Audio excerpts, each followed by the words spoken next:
सरदार पटेल का नाम पहली बार प्रस्तावित हुआ जब चंद्रशेखर की राज थी। तो कांग्रेस का क्या इसमें जवाब है?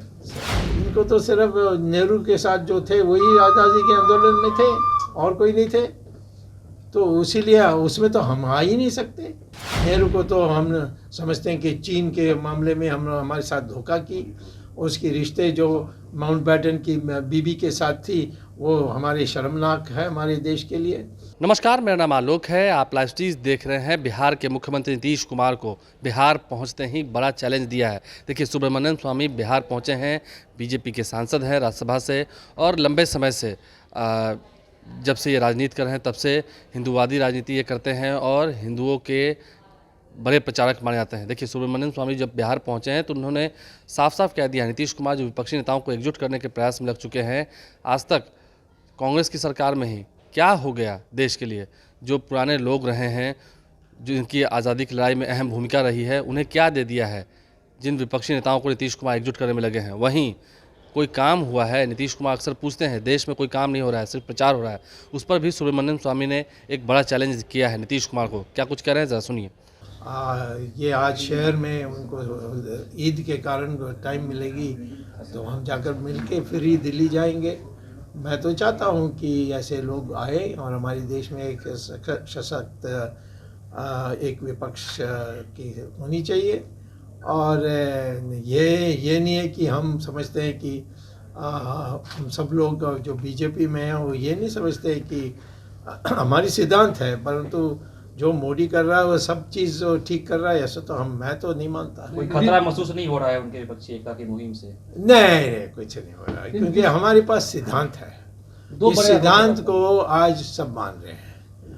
और भले मोदी चाइना के बारे बड़ी मुलायम है या दबा हुआ है, उसके नाम भी नहीं लेता है, जैसे हिंदू पत्नी अपने पति का नाम नहीं लेते, तो इससे हम लोग नाखुश हैं। चाइना काफ़ी हमारी ज़मीन हड़प कर ली है, परंतु जहाँ तक बीजेपी है उसकी इतनी विशाल संगठन है, सब जगह फैला हुआ है। सिद्धांत जो है हिंदुत्व का और राष्ट्र को एक करने के लिए, जो किसी धर्म के विरुद्ध में नहीं है, परंतु हम जरूर पुनरुत्थान चाहते हैं। हमारे धर्मों में जो पुनरुत्थान की आवश्यकता है, वो हिंदू हो या मुस्लिम हो या क्रिश्चियन हो, उसमें हम करने चाहते हैं। वो तो हमारी जारी रहेगी जब तक पब्लिक हमें सपोर्ट करते रहेगी। हम सत्ता में नहीं है तो फिर भी हम करते रहेंगे, क्योंकि हम पहले भी करते थे, आज भी करते हैं। नीतीश कुमार दो बड़े आरोप लगाते हैं, दो बातें वो अक्सर कहते हैं जी। आज़ादी की लड़ाई से क्या मतलब था आप लोग को? दूसरी बात को बीजेपी को क्या मतलब था आप लोग को? और दूसरी बात यह है कि देश में कोई काम नहीं हो रहा है, सिर्फ प्रचार प्रसार हो रहा है।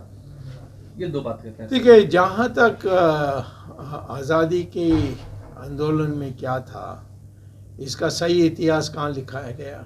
लिखने वाले सब जवाहरलाल नेहरू के लोग थे, और अम्बेडकर को ही नाम नहीं दे देते थे। आपको पता है कि सरदार पटेल को भारत रत्न कब मिली?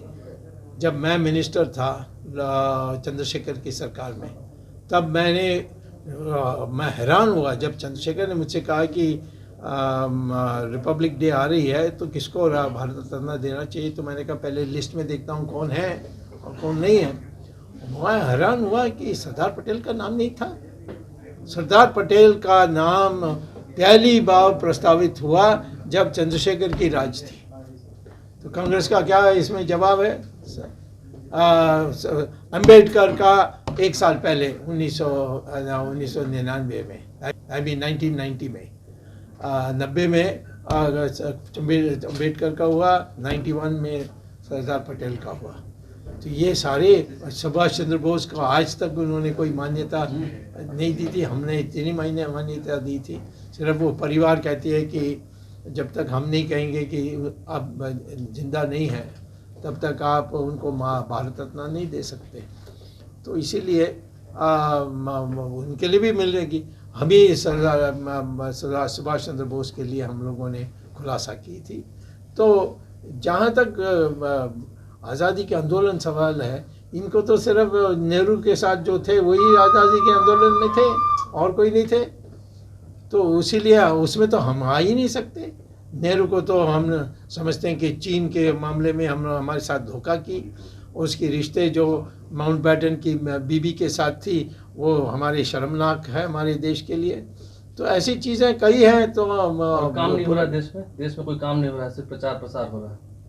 वो तो इसके लिए वो अपने कोई अर्थशास्त्री को तैयार करें और मेरे साथ डिबेट करें। तो बिहार पहुंचे सुब्रमण्यम स्वामी ने क्या कुछ नीतीश कुमार को चैलेंज किया, आपने सुना है। देखना यह है कि आने वाले समय में जैसे जैसे विपक्षी नेताओं को एकजुट करने में नीतीश कुमार जुट चुके हैं, कितने हद तक उन्हें सफलता मिलती है। और सुब्रमण्यम स्वामी ने जो उन्हें चैलेंज किया है बिहार पहुँचने के साथ, जहाँ तक बात काम की है, तो चैलेंज ये किया है कि बड़े अर्थशास्त्री को उनके साथ बैठाएं और फिर वो बताएंगे कि काम कितना हुआ है। आपने सुना है। हमारे चैनल को सब्सक्राइब कर लें, पुरानी बातों को भी याद दिलाया है। आज़ादी की लड़ाई से क्या मतलब था, तो जिनका आज़ादी की लड़ाई से मतलब था उन्हें क्या सम्मान दिया पहले वाली सरकारों ने, ये भी सुब्रमण्यम स्वामी ने पूछा है। हमारे चैनल को सब्सक्राइब कर लें, साथ साथ फेसबुक पेज भी लाइक करें। धन्यवाद।